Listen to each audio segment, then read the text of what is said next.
Working around the outside now as encroacher and the gap starts to narrow out in front. I thought we were going to break through there. It led, and then it got run down. So another second. 4 races down, 4 seconds. Do you think something's conspiring against us to get that air conditioner? My New Year's resolution is to do more exercise. Do more exercise? Yeah, absolutely. Looking pretty trim, taut and terrific anyway. Thank you. I want to have less belly button fluff this year. You have a problem with it? I do. Michelle, tell us what you do when you come to the Balnarring races every time I see you. I'm the official photographer, so I do the owners and trainers photos and frame them. And is this your business? Yes, it is my own little business. I understand also that there's a chance that on the Racing Bank website we might see some of your photos soon.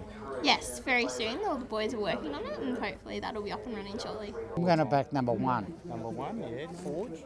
Yeah. Is my account still open, Yeah, Darren? account's still open, yeah. Wouldn't mind settling at some stage. Right. Any chance of that? We'll have 50 on the snozzer. 50 on the one, no worries. We'll give you a bit over. It's $2.40. How's that? That's very nice, thank you. Back to release the field here, gates are back in the Minahan plate and away to a good start too. Go Maestro away to a fair start down on the inside. Red Maloney in the white colours quickly in a stride. Forge in the yellow and lime going forward.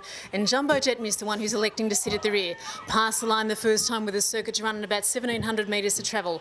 Go Maestro happy to bowl on for Whitney Hurst out in front and lead the field here by a couple of lengths. The white colours of Red Maloney now are parking against the fence, working to the outside, the yellow and lime there with Danielle squeezed in the centre. She's the one in the middle of aboard Forge, and at this point Jumbo Jet Miss in the black and maroon colours working around the outside of the field. The small field of 4 here in the Frank and Norma Minahan plate work their way down the Western Port side of the course. With about 1,400 metres to travel, it's Go Maestro who's going to lead them all the way. A last start for Go Maestro at Sale on the professional circuit. Only 8.5 lengths off the lead. Can keep up this pace. Now Jumbo Jet Miss starts to issue the challenge through the 1,100 they go and the pace starts to quicken. Behind the tea tree they duck here and they work their way down the side of the course. Red Maloney desperate to hang on to third position from Forge. About a hot bob of the head separating third from fourth. Down the side of the course they go. Go Maestro still happy to bowl along out in front. Looks to be in no danger and happy to sit up at this pace. Go Maestro leads the field at the 800 as they approach the water tank with about 3-4 lengths break there on the remainder of the field. Jumbo Jet Miss striding along nicely. The runs are coming shortly now. Red Maloney now eased to the outside with Bodie in the saddle and also Forge going forward with him as they work their way off the back of the course here and approach the home corner. Can Go Maestro keep up this frantic pace out in front? Leads here still by about some 3.5 to 4 lengths. The white colours of Red Maloney start to apply the pressure at the 400, working their way in search of Go Maestro. Go Maestro starts to feel the pressure now. Red Maloney looms up large, only about probably 1/2 to 3/4 length separating those two. Round the turn they run. Forge in the yellow and lime out deep on the track, and Jumbo Jet Miss looks to be in trouble at the rear. 200 metres to go. Can Go Maestro keep this up? Down and search the line. Jumbo Jet Miss from Red Maloney. Forge laid on the outside, trying to work his way towards the line. Go Maestro down and search the line. Go Maestro, a bold display this. Go Maestro, a well-deserved victory there. Not backing a winner in this heat is not exactly making me feel any cooler, especially when you end up running third in a 4-horse race. Well, I'm actually chatting with a bloke here called Keith Glennon, who comes from a company called Iconic Distribution, and quite an interesting little invention he's come up with here, which is a new bit. Hi, Keith. G'day Tony, how you going? Well, I'd like to say that I came up with it, but I'm more involved in the commercialisation of it. The designer was a trainer, Brian Jenkins, who's not far from here actually. And I know Brian, a good man. Yeah, he's a good man, and he's been working on this for probably 18 months or so, perfecting it on his horses. But a lot of jockeys who've ridden it and haven't known what it is have got off and said, you know, gee, they've had better control. They felt the horses work better. The bit can travel up and down on the rings here.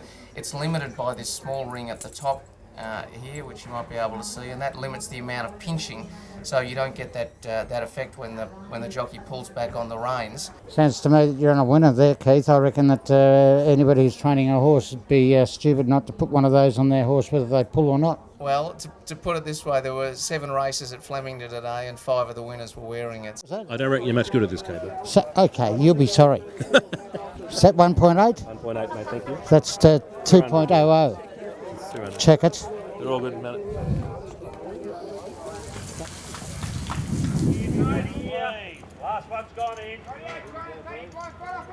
They're set for a start. 6 about to get underway. Gates are back racing at the mile here at Balnarring in the last.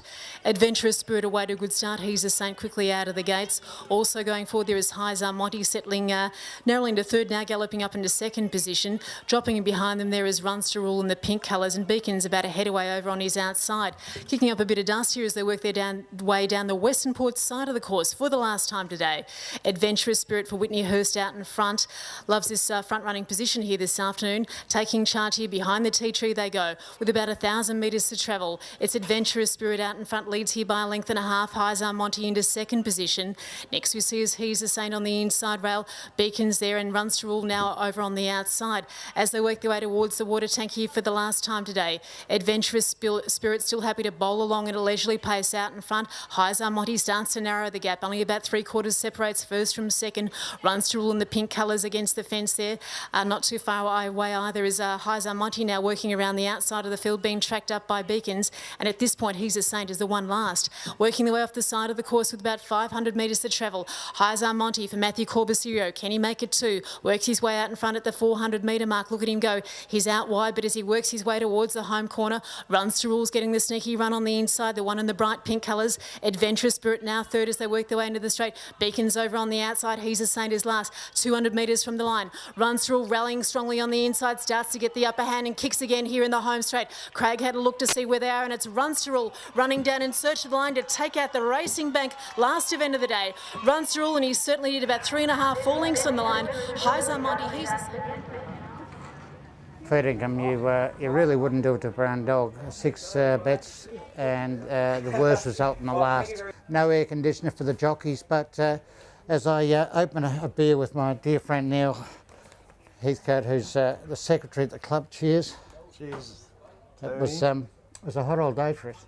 It was kind of warm in parts, but when you've backed 3 winners, I guess that the benefits of that takes away some of the pain of the heat. First meeting of the year, it's been so hot, it did keep a few people away, didn't it? Look, I haven't seen the figures yet, Tony, but my guess would be about 1,000. I think all picnic clubs have a commitment to the industry to support the owners and trainers and the jockeys and all the other people that make up picnic racing, and those of the 1,000 people who were here all enjoyed it, and I think importantly they'll be back next year. Happy New Year to everybody, and we'll see you on Australia Day on our website here with all the coverage of a great day's racing, Balnarring Cup Day on Australia Day. Working around the outside now as Encroacher, and the gap starts to narrow out in front.